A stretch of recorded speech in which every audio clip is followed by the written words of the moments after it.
Hello student, I am Dr. Monica Agrawal. Welcome back to my YouTube channel Easy Management Classes. आज हम business economics के chapter demand analysis part 3 की study करने वाले हैं। Last video में हमने पार्ट 1 में डिमांड की definition and kinds of demand को स्टडी किया था। पार्ट 2 में हमने law of demand and characteristics of demand की स्टडी की थी और इस वीडियो में हम exception to the law of demand और can demand curve slope upwards की स्टडी करेंगे एंड डिटर्मिनेंट्स ऑफ डिमांड और फ्यूचर इन्फ्लुएंसिंग ऑफ डिमांड की स्टडी करने वाले हैं। Exception to the law of demand और can demand curve slopes upward, यानी वो कौन कौन सी कंडीशन है जिसमें लॉ ऑफ डिमांड वर्क नहीं करता है।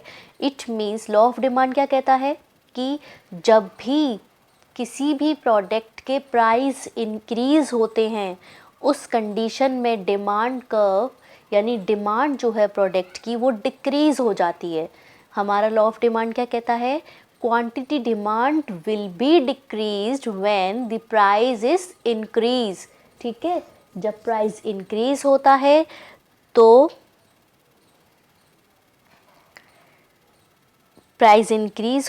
तो क्या होता है, प्राइस इंक्रीज हुआ तो डिमांड क्या हो गई, डिक्रीज हो गई। समझ में आया, दोनों का नेगेटिव रिलेशन होता है, यानी जब एक चीज़ इंक्रीज होती है तो दूसरी अल्टीमेटली डिक्रीज हो जाती है, यानी डाउनवर्ड स्लोपिंग होता है, नेगेटिव स्लोपिंग होता है। आपको याद है ना, इसका ग्राफ ऐसे बनता है। अब वो कहते हैं ऐसी कौन कौन सी कंडीशन है जिसमें अपवर्ड स्लोपिंग होगा, यानी अपवर्ड स्लोपिंग कैसे होगा, अपवर्ड स्लोपिंग ऐसे होगा, यानी जैसे जैसे प्राइस इंक्रीज होगा वैसे वैसे डिमांड भी इंक्रीज होगी। समझ में आया। तो वो कौन कौन सी कंडीशंस हुई, फर्स्ट है possibility of future scarcity of the good. समझ में आया कि जब भी किसी प्रोडक्ट की फ्यूचर में कमी होने लग जाए, उसकी कमी होने लग जाए तो क्या होगा, हम उस प्रोडक्ट को स्टोर करने की कोशिश करेंगे। फिर उस प्रोडक्ट का कितना भी प्राइस क्यों ना हो जाए, हमें वो प्रोडक्ट ख़रीदना ही ख़रीदना है, यानी प्राइस कितना भी इंक्रीज़ हो जाए डिमांड इंक्रीज़ ही होती है। समझ में आया। अगर आपको पता चल जाए कि कुछ दिनों बाद मार्केट में चावल ख़त्म होने वाले हैं, ठीक है, तो आप क्या करोगे, उनको स्टोर कर लोगे ज़्यादा से ज़्यादा। फिर चाहे प्राइस कितना भी इंक्रीज़ हो जाए, आप हर प्राइस पे उसको लेने के लिए तैयार हो, तो वहाँ पर क्या होगा, लॉ ऑफ डिमांड वर्क नहीं करेगा। सेकंड क्या है, expectation of further change in price.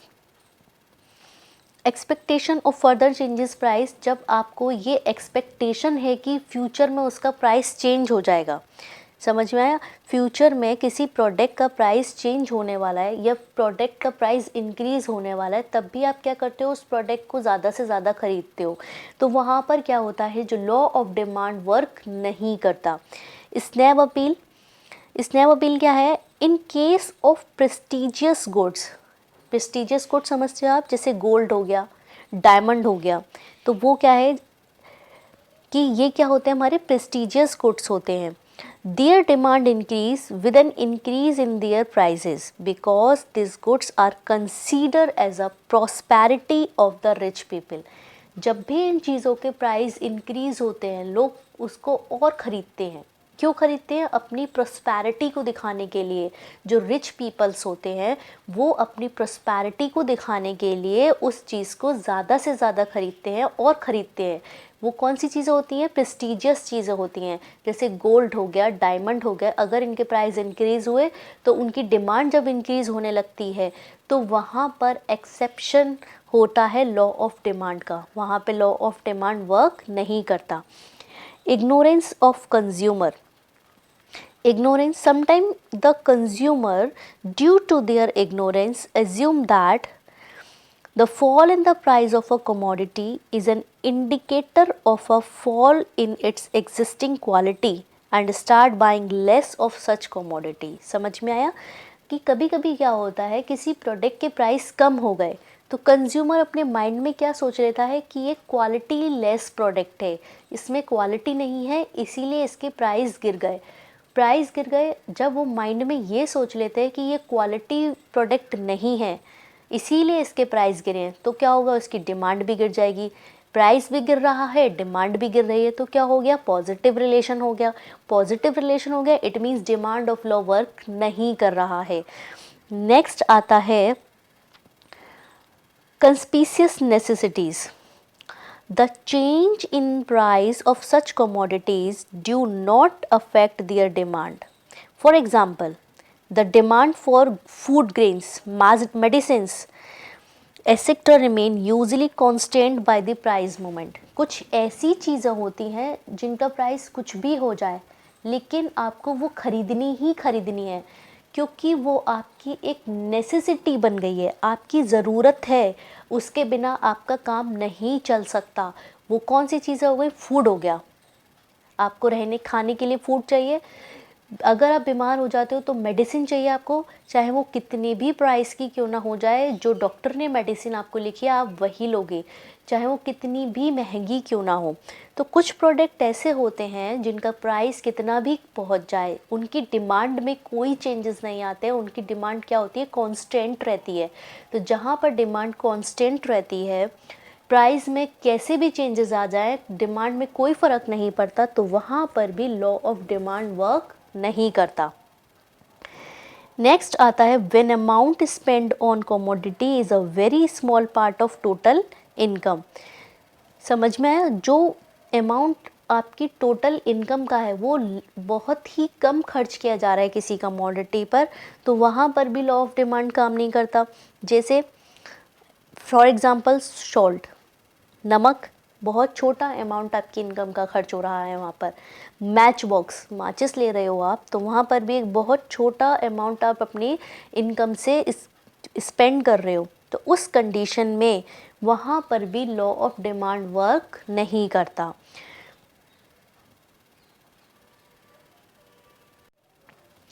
Next आता है कमोडिटीज़ ऑफ स्पेसिफिक पेटेंट और ट्रेडमार्क। कुछ कमोडिटीज़ कैसी होती हैं जिनकी एक पेटेंट होता है, एक ट्रेडमार्क होता है, मतलब उस चीज़ को आप कंज्यूम करने के लिए हैबिचुअल हो जाते हो। If the consumer become habitual of consuming a commodity of a specific patent और trademark, then an increase in its price will not decrease demand.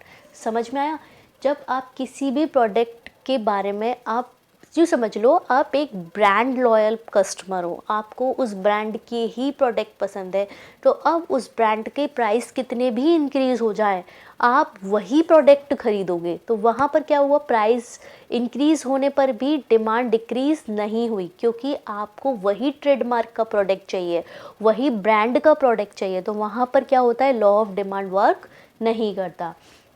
Next आता है commodities of fashion and customs.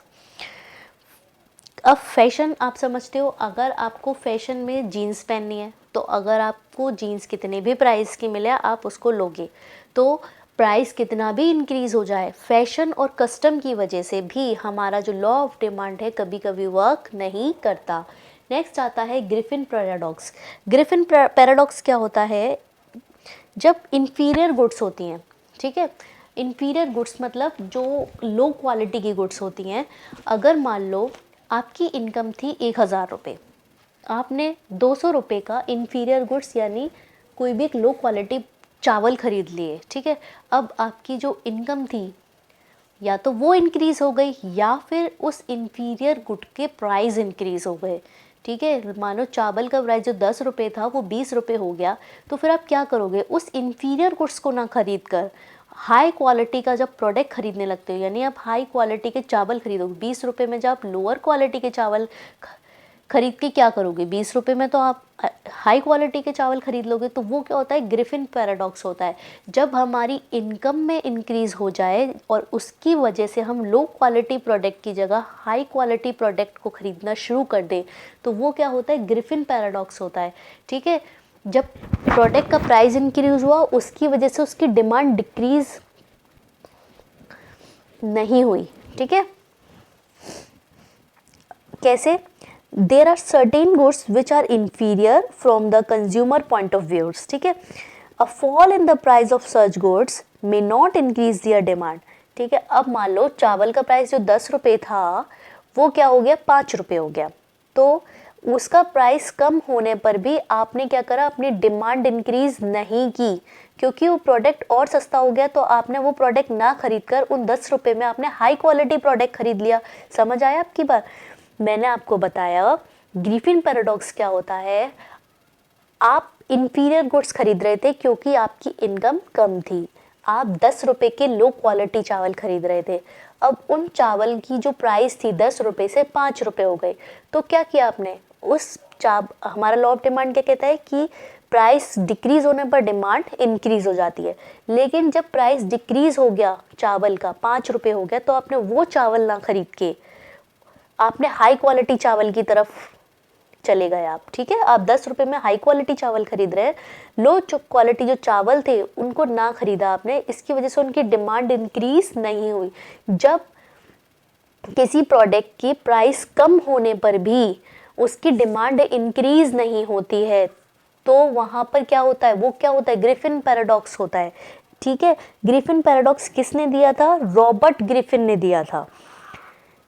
ये किससे related था, inferior product से related था, तो वहाँ पर भी हमारा लॉ ऑफ डिमांड वर्क नहीं करता। तो exception to the law of demand में हमने क्या क्या स्टडी किया, possibility of future scarcity of the goods, expectation of further changes in price, snob appeal यानी गोल्ड और डायमंड जो थे अगर उनका प्राइस इंक्रीज होता है तो आप रिच पीपल अपनी प्रोस्पैरिटी को दिखाने के लिए भी प्रोडक्ट के प्राइस इंक्रीज होने पर भी उनको खरीदते हैं। इग्नोरेंस ऑफ कंज्यूमर्स, जब कंज्यूमर के माइंड में आ जाता है कि ये प्रोडक्ट लो क्वालिटी का है, अगर उसका प्राइस कम हो गया तो वो उसकी डिमांड इंक्रीज नहीं करते। सस्पिशियस नेसेसिटीज, कुछ ऐसी प्रोडक्ट होते हैं जिनको हमें खरीदना ही खरीदना है, उनका प्राइस कितना भी बढ़ जाए हमें वो प्रोडक्ट लेना ही लेना है क्योंकि हमारी नेसेसिटीज़ हैं, जैसे फूड ग्रेन और medicine. When amount spend on the commodity is very small part of total income, जैसे नमक और match box. Commodities of specific patent और ट्रेडमार्क, यानी कि ब्रांड लॉयल कस्टमर, कितना भी प्राइस इंक्रीज हो जाए अगर आपको लैक्मी के प्रोडक्ट लेने हैं तो आप लैक्मी के ही खरीदोगे। Commodities of fashion and custom, fashion की वजह से भी हमारा लॉ ऑफ डिमांड वर्क नहीं करता। नेक्स्ट आता है हमारा ग्रिफिन पैराडॉक्स। ग्रिफिन पैराडॉक्स मतलब इंफीरियर प्रोडक्ट की जब प्राइस कम हो जाते हैं तो उनकी डिमांड इंक्रीज नहीं होती है क्योंकि कस्टमर हाई क्वालिटी प्रोडक्ट की तरफ रुख कर जाता है। आई होप आपको exception to the law of demand अच्छे से समझ आ गए होंगे। नेक्स्ट आते हैं डिटर्मिनेंट्स ऑफ डिमांड और factor influencing of demand. First आता है प्राइस ऑफ कमोडिटी। हम सभी जानते हैं जैसे जैसे किसी प्रोडक्ट का प्राइस इंक्रीज होता है वैसे वैसे क्वांटिटी डिमांड डिक्रीज हो जाती है।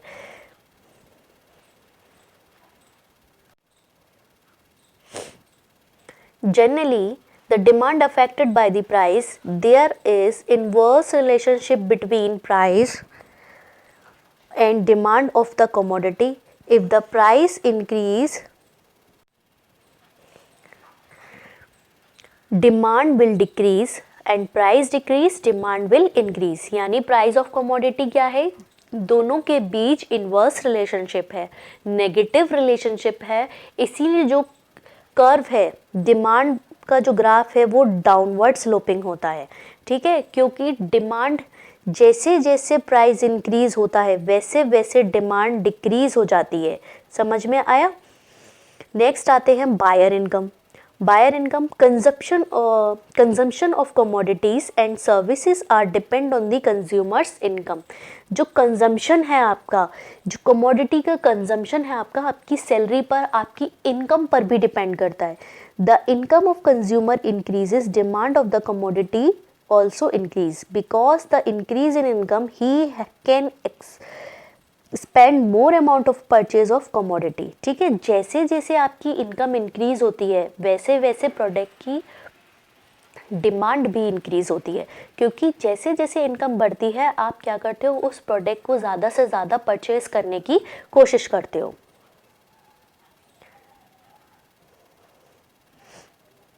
नेक्स्ट आता है distribution of wealth. Distribution of wealth, हम सभी जानते हैं इंडिया इज़ डेवलपिंग कंट्री, वहाँ पर डिस्ट्रीब्यूशन ऑफ वेल्थ क्या है, अनइक्वल है। जहाँ पर वेल्थ का डिस्ट्रीब्यूशन अनइक्वल होता है, वहाँ पर demand of goods of comforts and luxuries will be more. On the country, if the distribution of wealth is equal, demand of the goods of necessities and comforts will be more. समझ में आया कि जहाँ पर unequal distribution है वहाँ पर comfort और लग्जरीज चीज़ें ज़्यादा होंगी, और जहाँ पर इक्वल डिस्ट्रीब्यूशन है वहाँ पर goods of necessities and comfort will be more होगा. ठीक है.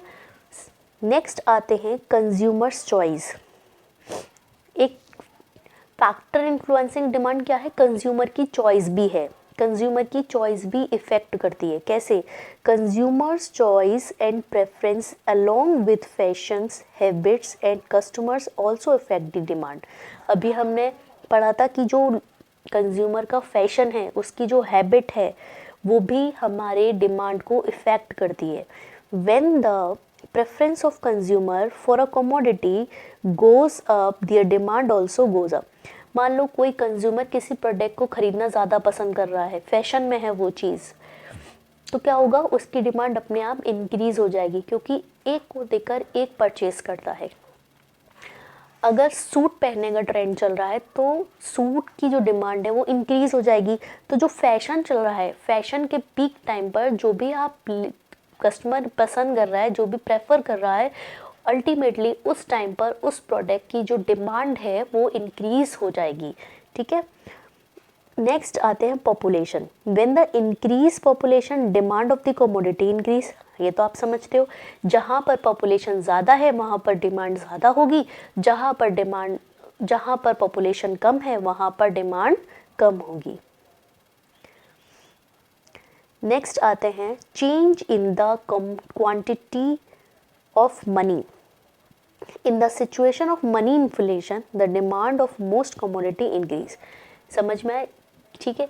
इन्फ्लेशन यानी महंगाई के टाइम पर डिमांड जो है कमोडिटी की वो इंक्रीज हो जाती है, और जहाँ पर डिफ्लेशन होता है वहाँ पर demand of commodity will decrease. Next आते हैं climate and season. Climate and season influence the demand of a commodity. In summers, the demand of electric fans, cotton cloths, ice and cooler has increased. In the rainy season, the demand of umbrellas and raincoat increase. And winter, the demand of tea, coffee and woolen garments increase. ठीक है. Climate के according भी demand में changes आते हैं. गर्मियों में हम क्या करते हैं? कूलर खरीदते हैं, AC खरीदते हैं, इलेक्ट्रिक फैन खरीदते हैं. सर्दियों में हम क्या खरीदते हैं? वुलन क्लॉथ्स खरीदते हैं, टी कॉफ़ी की डिमांड इंक्रीज़ हो जाती है. रेनी सीजन में रेनी कोट की डिमांड इंक्रीज़ हो जाती है. तो जो डिमांड फैक्टर है वो सीजन से भी इफेक्ट करता है. नेक्स्ट आते हैं change in the state of trade. Trade cycle also effect the demand of commodities in the market. Demand of almost commodity increase in the period of boom. समझ आए? जब बूम पीरियड चल रहा होता है, यानी किसी प्रोडक्ट का बूम टाइम चल रहा होता है, बहुत ज़्यादा सेल हो रही होती है उसकी, उस टाइम पर क्या हो रहा है? डिमांड इंक्रीज हो रही है. लेकिन एक ऐसा टाइम, डिप्रेशन का टाइम, जहाँ पर हमारा मार्केट डाउन हो गया है, ठीक है, शेयर मार्केट डाउन हो गया है, बिल्कुल डिप्रेशन का टाइम है, वहाँ पर प्रोडक्ट की जो डिमांड है वो डिक्रीज हो जाती है.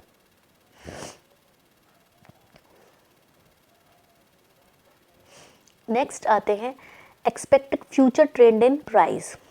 If the consumer expect an increase in prices of the commodities in the near future, there is increase in the present demand. अगर हमारे कस्टमर को पता चल जाए कि फ्यूचर में इस प्रोडक्ट का जो प्राइस है वो इंक्रीज होने वाला है, तो क्या होगा? प्रेजेंट में उस प्रोडक्ट की डिमांड इंक्रीज हो जाएगी. अगर आपको पता चल जाए कि फ्यूचर में गोल्ड के प्राइस बहुत ज़्यादा इंक्रीज हो जाएंगे, तो वहाँ पर क्या होगा? आप ज़्यादा जितना पैसा है आपका गोल्ड का, प्रेजेंट में आप उस गोल्ड को खरीद लोगे ताकि फ्यूचर में आप उसको ज़्यादा पैसों में बेच पाओ. ये क्या है? एक बाइंग एंड सेलिंग प्रोसेस हो गया कि आपको फ्यूचर में पता चला किसी प्रोडक्ट का प्राइस इंक्रीज होने वाला है, तो प्रेजेंट में आपने उसको ज़्यादा खरीद लेते हो. तो जो फ्यूचर प्राइस है, फ्यूचर ट्रेंड इन प्राइस है, वो भी आपके डिमांड को इफ़ेक्ट करते हैं. नेक्स्ट आते हैं change in the availability and price of related product. The price movement in case of the substitute bring about change in the demand for a goods in the same direction in which the price has changed। आपको पता है कि substitute goods कौन से होते हैं, जहाँ एक प्रोडक्ट का प्राइस जब इंक्रीज होता है तो दूसरे प्रोडक्ट की डिमांड भी इंक्रीज हो जाती है। अगर टी का प्राइस इंक्रीज हो रहा है तो आप कॉफ़ी की डिमांड इंक्रीज हो जाएगी, ठीक है। For example, in increase in the price of coffee will be increase the demand for T. मैंने आपको बताया ना कि आपने देखा कि टी का प्राइस इंक्रीज हो रहा है तो आप क्या करोगे, उसकी जगह कॉफ़ी खरीदना शुरू कर दोगे, तो कॉफ़ी की जो डिमांड है वो इंक्रीज हो जाएगी। In case of complementary goods, the relationship between the price of one goods and the demand for other goods move in the opposite direction। ठीक है, अगर मान लो पेट्रोल के प्राइस इंक्रीज हो रहे हैं तो जो कार की डिमांड है वो डिक्रीज हो जाएगी। अपोजिट रिलेशनशिप है कॉम्प्लीमेंट्री गुड्स। कॉम्प्लीमेंट्री गुड्स क्या कहते हैं, जहाँ पर एक प्रोडक्ट के प्राइस इंक्रीज होते हैं तो दूसरे प्रोडक्ट की जो डिमांड है अल्टीमेटली डिक्रीज हो जाती है। नेक्स्ट आते हैं change in the price of product of joints goods. When two or more commodities are demanded together, जब एक से ज़्यादा चीज़ों की डिमांड एक ही टाइम पर हो तो उसे जॉइंट डिमांड कहते हैं। It is said to be a case of joint demand. For example, the demand for house, एक हाउस बनाना है तो उसके लिए ब्रिक्स की, सीमेंट की एक साथ डिमांड निकलेगी। If the demand of house increase, the demand for bricks and cement will be increased. ठीक है, जब हाउस की डिमांड बढ़ेगी तो उसके साथ साथ सीमेंट की डिमांड भी इंक्रीज हो जाएगी, ब्रिक्स की डिमांड भी इंक्रीज हो जाएगी, और जो स्टील्स है उसकी डिमांड भी इंक्रीज हो जाएगी। तो ये क्या है, जॉइंट डिमांड है। एक प्रोडक्ट की डिमांड इंक्रीज होने पर उसके साथ जो जो चीज़ें जुड़ी हुई हैं उन सब की डिमांड भी इंक्रीज हो जाएगी। नेक्स्ट आते हैं credit facilities. Credit became necessary in the age of present business. If the credit facilities increase, the demand by the consumer will also be increased. जब आपको प्रोडक्ट क्रेडिट बेसिस पर मिलने लग जाए तो लोग खरीदेंगे, क्योंकि लोगों के पास पैसा नहीं है तो वो क्रेडिट बेसिस पे खरीदते हैं। जब हम क्रेडिट बेसिस की फैसिलिटीज़ इंक्रीज हो जाती हैं तो प्रोडक्ट की जो डिमांड है वो भी इंक्रीज हो जाती है। नेक्स्ट आता है government policies. Demand is also affected by the government policies. For example, if heavy taxes are imposed on a certain goods, the demand of such goods will decrease. जब किसी प्रोडक्ट पे heavy taxes लगाए जाते हैं तो क्या होता है, उनकी जो डिमांड है वो डिक्रीज हो जाती है। नेक्स्ट है advertisement and sales promotion. An increase in expenditure on advertisement and sales promotion brings about the increment in the demand for commodity। किसी प्रोडक्ट की एडवर्टीजमेंट और सेल्स प्रमोशन ज़्यादा हो रहा है तो क्या होगा, लोग ज़्यादा अवेयर होंगे उस प्रोडक्ट के लिए। जब हम उस प्रोडक्ट के लिए अवेयर हैं तो हम उस प्रोडक्ट को खरीदेंगे भी, तो उससे क्या होगा, उसकी जो डिमांड है वो इंक्रीज हो जाएगी। नेक्स्ट आता है person's social status. An improvement in the social status of the buyer or consumer bring about the increment in the demand of luxurious and prestigious commodity। कभी कभी सोशल स्टेटस के लिए भी प्रोडक्ट की जो डिमांड है वो इंक्रीज हो जाती है। ठीक है, ये ऐसा किसके लिए होता है, लग्जीरियस गुड्स के लिए होता है, प्रेस्टीजियस गुड्स के लिए होता है। लग्जीरियस गुड्स कौन सी होती हैं, जैसे एसी हो गया। प्रेस्टीजियस गुड्स कौन सी होती है, जैसे गोल्ड हो गया, डायमंड हो गया। ठीक है, तो हमने फैक्टर इन्फ्लुएंसिंग ऑफ डिमांड में price of commodity, buyer income, distribution of wealth, consumer choice, population, change in the quantity of money, climate and season, change in the state of trade, expected future trend in price, change in the availability and price of related product, change in the price of product of joint demand, credit facilities, government policies, advertisement and sale promotion and persons social status की study की। आई hope आपको factor influencing of demand बहुत अच्छे से समझ आ गए होंगे। अगर ये वीडियो आपको अच्छा लगे तो इसे लाइक, शेयर एंड कमेंट्स करें और इस चैनल को सब्सक्राइब करें। Thank you so much everyone.